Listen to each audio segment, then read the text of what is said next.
दोस्तों, अगर आपने पार्ट 1 नहीं देखा है तो उसका लिंक डिस्क्रिप्शन बॉक्स में डाल दूंगी। आप वहां से जाकर पहले भाग को देख सकते हैं। जैसा कि आपने पार्ट 1 में देखा है, अनामिका अक्सर अपने पैसों और रुतबे का घमंड अपने ससुराल वालों पर दिखाती रहती है। अब जैसे ही अनामिका की नजर अपने पति विराज पर पड़ती है, वह गुस्से से तमतमाते हुए जोर जोर से चिल्लाने लगी, आपकी माँ मनसा जी क्या कभी अपनी गलती मानी है? उनका नियम है कि सबके कीर्तन और हर पार्टी में जाना, लेकिन जब मैं कमरे में थी तो उन्होंने मुझे बताना जरूरी तक नहीं समझा और मुझे घर में ही बंद करके चली गई। क्या ये सही था? और तुम्हारी बहन कुसुम, वो तो बस आवारागर्दी करती फिरती है। जब देखो अपनी सहेलियों के साथ घूमती रहती है। पढ़ाई का बहाना बनाकर मटरगश्ती करने निकल जाती है महारानी। आज भी वही करने गई है, लेकिन बहाना बना दिया पढ़ाई का। इतने में कुसुम घर में दाखिल होती है और गुस्से से कहती है, भाभी ये क्या बकवास कर रही हैं आप? मैं मटरगश्ती नहीं कर रही हूँ, मैं सच में अपनी सहेली के साथ पढ़ाई करने लगी थी। आप हमेशा मेरे बारे में गलत क्यों सोचती हैं? अनामिका ताना मारती हुई बोली, हाँ हाँ, खूब जानती है तुम्हारे ये पढ़ाई वाले बहाने। बाहर घूमना, दोस्तों के साथ मोमोज खाना, अमीर लड़कों की बाइक पर बैठकर बाल लहराना, यही सब तो करना है तुम्हें। कुसुम का चेहरा गुस्से में तमतमा उठा। भाभी, आप अपनी सोच बदलिए। आप मुझे कितना जानती हैं जो मेरे बारे में इतना उल्टी सीधी बातें कर रही हैं? अगर आगे मेरे बारे में कुछ और गलत कहा तो मुझसे बुरा कोई नहीं होगा। ये सुनकर अनामिका ने कुसुम की तरफ आंखें तरेर दी और तीखे स्वर में बोली, अरे वाह, आज तो मुझे दबाव भी दे रही हो। तुम्हारी हिम्मत कैसी हुई मेरी आंखों में आंखें डालकर बोलने की? जानती हो तुम किससे बात कर रही हो? तुम कौन हो? तुम्हारी औकात क्या है? अनामिका ने कदम आगे बढ़ाते हुए नजर गड़ाकर कहा, 1 मिनट भी नहीं लगेगा तुम्हारा ये सारा घर खरीदने में। और सुन, गरीब घर की लड़कियों को इतनी बड़ी बड़ी बातें करना शोभा नहीं देता। शायद तुम्हें ये समझ नहीं आया है कि तुम मेरे ही टुकड़े पर पल रही हो और तुम्हारा भाई जो आज मैनेजर की कुर्सी पर बैठा है, वो मेरी ही मेहरबानी से, मैंने ही पापा से कहकर उसे वहां तक पहुंचवाया है, वरना वो तो आज भी किसी काउंटर पर खड़ा रह होता। इतना कहकर जैसे ही अनामिका की नजर कुसुम के पैरों पर पड़ी, वह चौंक गई और चीख पड़ी, ओ मैडम, ये मेरी ब्रांडेड सैंडल तुमने कैसी पहन ली है? कुसुम नीचे देखा, फिर थोड़ी हैरानी से बोली, अरे भाभी माफ कीजिए, शायद जल्दी में आपकी सैंडल पहन ली। दिखने में दोनों काफी मिलती जुलती है, इसलिए गलती से पहन ली। अनामिका गुस्से में लाल होकर चीखी, मिलती जुलती तुम्हारी वो 150 रुपए की लोकल जूती है, तुम ठेले से खरीदी हो, और मेरी 7,000 रुपए की ब्रांडेड सैंडल है। एक जैसी लग रही है तुम्हें? या फिर अपनी सहेली के सामने रौब जमाने के लिए पहन ली कि देखो मैं भी किसी अमीर घर की लगती हूँ? अनामिका कुसुम की ओर उंगली उठाते हुए बोली, सुन कुसुम, अपनी औकात से बाहर जाने की गलती मत करना। तुम्हारे लिए हमेशा 100-200 की चीजें ही बनी हैं, वही तुम्हें शोभा देती हैं। इतने में विराज का सब्र टूट गया। वह गुस्से में बोला, अनामिका, तुम्हारी हिम्मत कैसी मेरी बहन से इस तरह बदतमीजी से बात करने की? अनामिका ने जहर घोलते हुए ताना मारा, ओह, अब इनके बड़े भाई बन रहे हो तो फिर बैठो अपनी प्यारी बहन के साथ और दोनों मिलकर रो लो। एक पल ठहरकर आंखें तरेरते हुए बोली, मैं अभी पापा से बात करके तुम्हें ऑफिस से निकलवा दूंगी। एक झटके में तुम्हारी कुर्सी खींच लूंगी। और सुनो, अब मुझे इस घर में तुम्हारी माँ मनसा जी और तुम्हारी बहन कुसुम दोनों को नहीं चाहिए। इन्हें स्टोर रूम में भिजवा दो, क्योंकि मुझे इस घर में शांति चाहिए, और अगर वो नहीं गए तो मैं सीधे मायके चली जाऊंगी और इस बार वापस नहीं लौटूंगी। अनामिका की धमकी सुनकर विराज सदमे में आ गया। कुछ पल के लिए वो कुछ बोल ही नहीं पाया और चुपचाप घर से बाहर निकल गया। अब घर के कोनों में खड़ी मनसा जी और कुसुम बेटे और बहू की इस तीखी बहस से बेहद आहत थी। बिना कहे मनसा जी और कुसुम स्टोर रूम में अपना सारा सामान शिफ्ट कर लिया।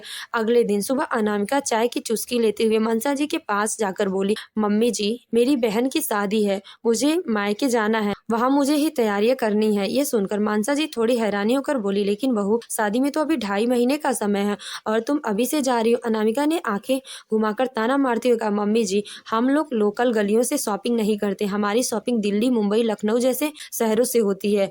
आप लोग को क्या पता है, आप लोग कभी मोहल्ले की दुकान से 100-100 रुपए की चीजें खरीद लेते हैं और वही एक कपड़ा साल भर पहनते हो जब तक फटता नहीं। अनामिका थोड़ा रुक कर बोली, आप चिंता मत करिए, मैं बीच बीच में आती रहूंगी, लेकिन हाँ, फोन करके परेशान मत कीजिएगा। ये कहकर अनामिका ने अपना ब्रांडेड बैग उठाया, मोबाइल पकड़ा और ठाठ से मायके के लिए निकल गई। कुछ दिन बाद मनसा जी के चेहरे पर हल्की सी मुस्कान थी। वो किचन में कुछ खास तैयारी में लगी थी। कुसुम उत्सुकता से पूछी, माँ, घर में इतनी तैयारियां किसके लिए? मनसा जी मुस्कुराकर कहा, कहा, बेटी मेरी दीदी और जीजा जी आ रहे हैं, यानी तुम्हारे मौसी और मौसा जी। वो लोग शादी में नहीं आ पाए थे, अब तुमसे और बहू से मिलने आ रहे हैं। फिर उन्होंने मोबाइल उठाया और बहू अनामिका को कॉल लगाया, बहू जरा घर आ जाओ, मेरी दीदी और जीजा जी आ रहे हैं, तुमसे मिलने के लिए बहुत उत्साहित है। ये सुनकर अनामिका ने बेपरवाही से जवाब दिया, मम्मी जी मेरी बहन की शादी और मैं नहीं आ सकती। अगर उन्हें साड़ी मिठाई वगैरह देनी है तो बोलिए, मैं भिजवा दूंगी, लेकिन मैं खुद नहीं आऊंगी। वैसे भी ससुराल वालों को तो बस यही सब चाहिए, सामान और दिखावा। इतना सुनकर मनसा जी चुपचाप फोन काट दिया। उनका चेहरा गुस्से से तमतमा उठा। उन्होंने आंखों में आंसू रोकते हुए बेटी विराज से कहा, तो अपनी पत्नी को कुछ कहता क्यों नहीं है बेटा? हम गरीब सही हैं, लेकिन इज्जत की रोटी खाते हैं, कोई हम पर यूं ताया मारे ये बर्दाश्त नहीं होता। ये सुनकर विराज का चेहरा सख्त हो गया। उसने रूखे लफ्ज में जवाब दिया, माँ बस भी कीजिए, आपने किया ही क्या है आज तक? मैं जहाँ भी पहुंचा हूँ अपनी मेहनत और अनामिका की वजह से पहुंचा हूँ, और जो भी वो कहती है वो बिल्कुल गलत नहीं है। उसी की बदौलत आज हमारा स्टेटस बदला है, वरना आप लोगों के साथ तो मैं भी आज भी उसी मोहल्ले की दुकान पर खड़ा होता। मनसा जी को बेटे विराज की बात सुनकर गहरा आघात लगा। उनकी आंखों में एक खामोश पीड़ा उतर आई। वो कुछ नहीं बोली, लेकिन कुसुम गुस्से में बोल पड़ी, माँ हमने ऐसा कौन सा पाप किया जो हर रोज हमें गरीब होने का ताना सुनना पड़ता है? भाभी अगर अमीर घर की है तो क्या ससुराल के रंग में ढलना उनका फर्ज नहीं है? हर वक्त अपने पैसे के घमंड और ससुराल को नीचा दिखाना, क्या यही संस्कार लेकर आई हैं वो? समय बीतता गया। जब अनामिका की बहन की शादी का दिन पास आया तो औपचारिकता निभाते हुए कहा, माँ जी आप लोग शादी में जरूर आना। उसके शब्दों में अपनापन कम, दिखावा ज्यादा था। शादी वाले दिन विराज ने माँ से कहा, माँ मैं गाड़ी भिजवा देता हूँ, आप और कुसुम तैयार रहिएगा। लेकिन काफी इंतजार करने के बाद कोई गाड़ी नहीं। आखिरकार मनसा जी ने अनामिका को फोन लगा और बोली, बहू अभी तक गाड़ी नहीं आई, हम तैयार बैठे। अनामिका ने तंज भरे लहजे में जवाब दिया, गाड़ी किसने कहा गाड़ी जाएगी?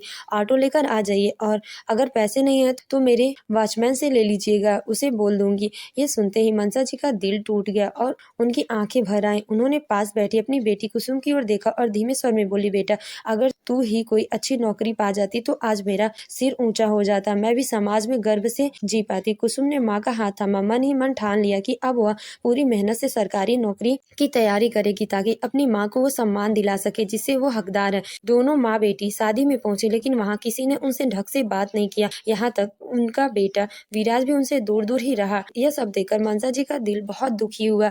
उन्होंने महसूस किया कि बेटा अब उनके साथ नहीं बल्कि अनामिका की दुनिया का हिस्सा बन चुका है। शादी के कुछ ही दिन बाद अनामिका फिर से मायके जाने की तैयारी करने लगी, मानो ससुराल उसका घर ही ना हो।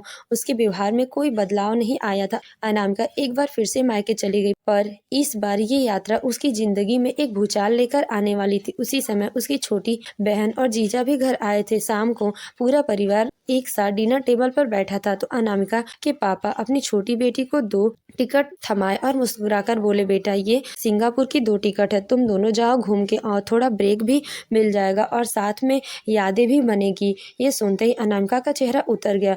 उसके मन में ईर्ष्या की चिंगारी भड़क उठी। वह तुरंत बोल पड़ी, पापा हमें तो आज तक कहीं भेजने की बात नहीं की है और इन लोगों को सीधा सिंगापुर। ये सुनकर पापा का चेहरा गंभीर हो गया। उन्होंने गहरी सांस ली और बोले, अच्छा तो सुन बेटी, जो हर महीने तू हमसे अपना खर्चा लेती है पहले वो लेना बंद कर, फिर तुझे भी भेज देंगे घूमने के लिए। देख तेरी बहन को, पति खुद का बिजनेस करता, हमारे पैसे पर नहीं पलता, तेरे पति की तरह हमारे टुकड़ों पर नहीं जीता। ये सुनते ही अनामिका को जैसे किसी ने तमाचा मार दिया हो। अपनी बहन के पति के सामने ये सब बात सुनकर उसे अपमान महसूस हुआ और उसकी आंखें भर आईं, शब्द गले में अटक गया। अगले ही दिन वह बिना कुछ कहे ससुराल लौट आई और मन ही मन ठान लिया, अब मायके में से 1 रुपया नहीं लूंगी। इधर कुछ ही दिनों बाद कुसुम की मेहनत रंग लाई। उसने सरकारी परीक्षा पास कर ली और राजस्व विभाग में लेखपाल का पोस्ट पर नियुक्त हो गई।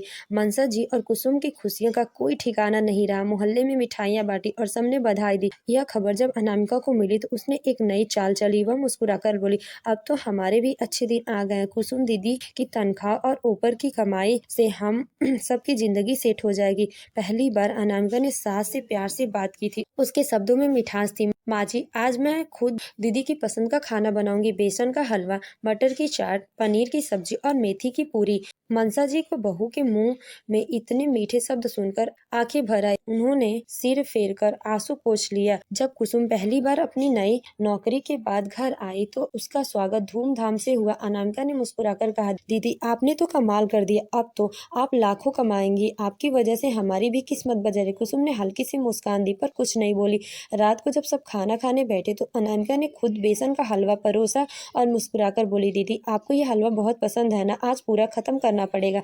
ये सुनकर कुसुम ने खाना खाते हुए सिर उठाया और विराज की ओर देखकर बोली, भैया मैंने आज तक आपसे या किसी से कोई फरमाइश नहीं की और हर बहनें आंखों से ओझल होने के बावजूद दिल से कभी दूर नहीं होती, लेकिन आपने तो हॉस्टल में रहते हुए एक बार भी मेरी खैर खबर नहीं ली। वही मेरे हॉस्टल में मेरी हर सहेली का भाई हर वक्त उसकी ढाल बनकर खड़ा रहता था। विराज थोड़ी शर्मिंदगी के साथ बोला, बहन मैं बस काम में बहुत व्यस्त था, अब तू आ गई है सब ठीक हो जाएगा, मैं हूं ना, तू चिंता मत कर। कुसुम मन ही मन सोचने लगी, इतना तो गिरगिट भी रंग नहीं बदलते, इतना ये दोनों भाई भाभी बदल रहे हैं। तभी कुसुम कमरे में आई और बोली, माँ चलो मैं आपको लेने आई हूँ, अब आप मेरे साथ चलेंगे। ये सुनकर अनामिका चौंकी और बोली, अरे आप कहाँ जा रही हैं माँ जी, और आप दीदी माँ जी को कहाँ लेकर जा रही हैं? कुसुम ने शांत लेकिन दृढ़ स्वर में कहा, मैंने वादा किया था कि जब मैं आत्मनिर्भर बन जाऊंगी तो माँ को अपने साथ ले जाऊंगी। आज वही वादा पूरा करने आई हूँ और आप जैसे लालची लोगों को अलविदा कहने भी। अब आपको अपनी आलीशान जिंदगी मुबारक हो। मनसा जी की आंखें भर आई। उन्होंने कुसुम का हाथ थामा, एक लंबी सांस लेते हुए उसे गले से लगा लिया। फिर दोनों माँ बेटी घर से बाहर निकल गई। कुसुम ने माँ को गाड़ी में बिठाया और बिना पीछे देखे दोनों निकल गए। अनामिका और विराज बस खिड़की से गाड़ी को जाते देखते रह गए, एकदम खामोश, निराश और टूटे हुए। अब अनामिका अपने पिता के घर से भी बेदखल हो चुकी थी और जो थोड़ी बहुत उम्मीद कुसुम से थी वो भी आज पूरी खत्म हो गई थी। वही अनामिका के पिता ने विराज को अपनी कंपनी से निकाल दिया था। अब घमंड, लालच और दिखावे का महल ढह चुका था और जो रह गया था वो सिर्फ पछतावा और सन्नाटा। तो दोस्तों आपको हमारी कहानी कैसी लगी कमेंट बॉक्स में अपनी राय जरूर दें। अगर आपको हमारी कहानी पसंद आई हो तो वीडियो को लाइक करें और हमारे चैनल को सब्सक्राइब करना ना भूलें। धन्यवाद।